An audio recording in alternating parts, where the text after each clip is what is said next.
گزشتہ امتوں میں سے ایک شخص پیش ہوگا جس نے 400 برس صرف اللہ کی عبادت کی ہوگی،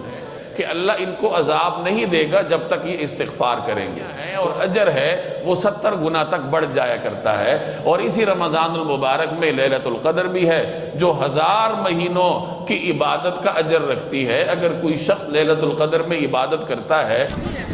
ایک روایت کا مفہوم ہے کہ اللہ جل جلالہ کے دربار میں گزشتہ امتوں میں سے ایک شخص پیش ہوگا جس نے 400 برس صرف اللہ کی عبادت کی ہوگی،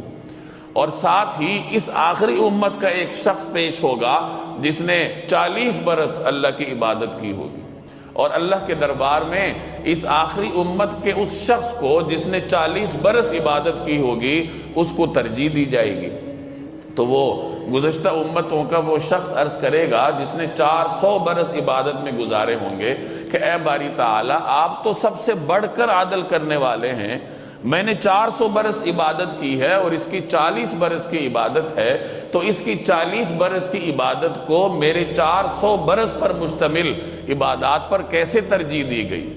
تو اللہ تبارک و تعالیٰ اس سے ارشاد فرمائیں گے کہ تم لوگوں نے عبادات کی تھی، تم نے عبادت کی تھی، لیکن تمہیں فوری آنے والے عذاب کا خدشہ رہتا تھا، فوری آنے والے عذاب کے ڈر سے تم عبادات کیا کرتے تھے، چونکہ گزشتہ امتوں پر ایسے بھی حالات آئے ہیں جب فوری طور پر عذاب آ جایا کرتا تھا، شکل مسخ ہونے کا بھی واقعہ موجود ہے۔ اسی طریقے سے ایسے واقعات بھی منقول ہیں کہ رات کو کسی نے کوئی گناہ کیا تو صبح اس کے دروازے پر لکھا گیا کہ اس نے فلاں عبادت کی تھی۔ تو اس قسم کی فوری سزاؤں کا رجحان ان زمانوں میں ان امتوں میں موجود تھا، تو اللہ جل جلالہ اس سے یہی ارشاد فرمائیں گے کہ تم نے عبادات کی ہیں، ضرور کی ہیں، لیکن تمہیں فوری آنے والے عذاب کا دھڑکا لگا رہتا تھا، جبکہ یہ شخص جس امت کا ہے اس امت کا اس آیت پر ایمان تھا، وَمَا كَانَ اللَّهُ لِيُعَذِّبَهُمْ وَأَنْتَ فِيهِمْ وَمَا كَانَ اللَّهُ لِيُعَذِّبَهُمْ وَهُمْ مُسْتَغْفِرُونَ۔ قرآن کریم کی یہ آیت ہے کہ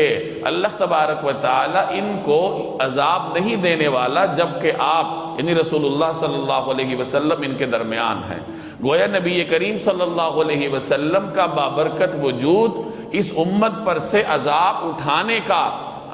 اٹھانے کا ایک مبارک سبب تھا۔ اسی طریقے سے دوسرا سبب کیا ہے جو اسی آیت میں ہے کہ اللہ ان کو عذاب نہیں دے گا جب تک یہ استغفار کریں گے۔ تو رسول اللہ صلی اللہ علیہ وسلم کا وجود اور امت کا استغفار کرنا یہ اس امت سے عذاب ہٹانے کے بنیادی اسباب ہیں۔ تو اللہ تعالیٰ اس سے ارشاد فرمائیں گے کہ اس امت کے لوگوں نے اس آیت کو پڑھا تھا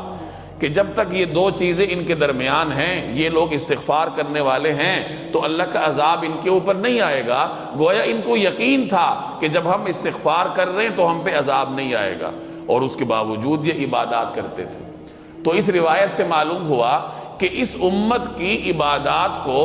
گزشتہ امتوں کی عبادات پر وزن دینے والی بنیادی چیز اس امت کا ایمان ہے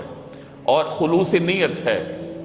کہ خالص نیت کے ساتھ اللہ جل جلالہ کو راضی کرنے کے لیے اس امت کے افراد جو عبادات کرتے ہیں تو اللہ جل جلالہ کے ہاں وہ عبادات اگرچہ دورانیے میں کم ہیں، گزشتہ امتوں کی سینکڑوں برس کی عبادات پر حاوی ہیں۔ اور دوسرا بنیادی سبب جس نے اس امت کی عبادات کو قیمتی بنایا وہ اللہ جل جلالہ کی رحمت ہے، کہ اللہ تعالیٰ نے اپنی رحمت سے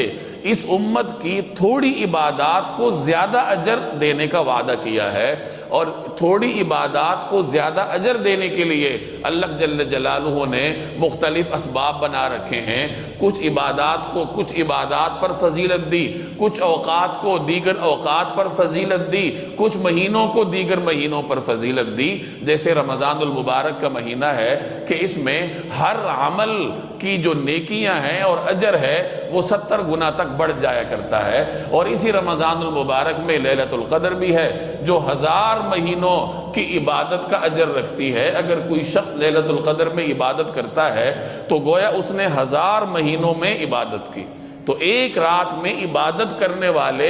اس امت کے شخص کو 80 برس یا 80 برس سے بھی زیادہ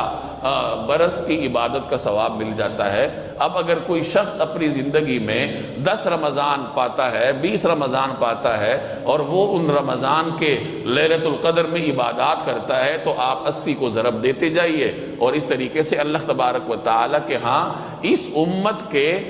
معمولی سے اجر کو بڑھا چڑھا کے درج کیا جاتا ہے۔ تو یہ دو بنیادی وجوہات ہیں جن کی وجہ سے اللہ جل جلالہ نے آخری زمانے میں آنے والی اس امت کی مختصر زندگیوں کا تدارک فرمایا ہے کہ اگرچہ زندگیاں مختصر ہیں، عبادات کا وقت کم ملے گا، عبادات پر صرف کیے ہوئے لمحات گزشتہ امتوں کے مقابلے میں کم ہوں گے، لیکن اللہ جل جلالہ کے ہاں ان کی قدر و منزلت بڑھ جائے گی۔